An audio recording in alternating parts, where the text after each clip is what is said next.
ভাসমান জাহাজ সমূহ তাঁরই।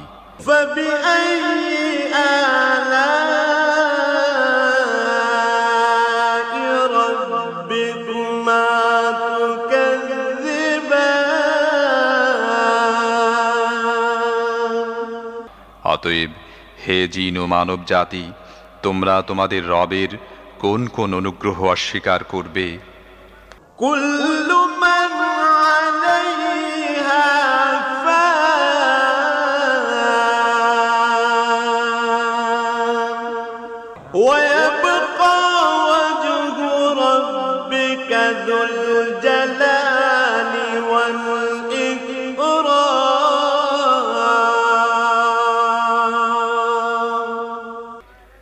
এ ভূপৃষ্ঠের প্রতিটি জিনিসই ধ্বংস হয়ে যাবে এবং তোমার মহিয়ান ও দয়াবান রবের সত্তাই শুধু অবশিষ্ট থাকবে।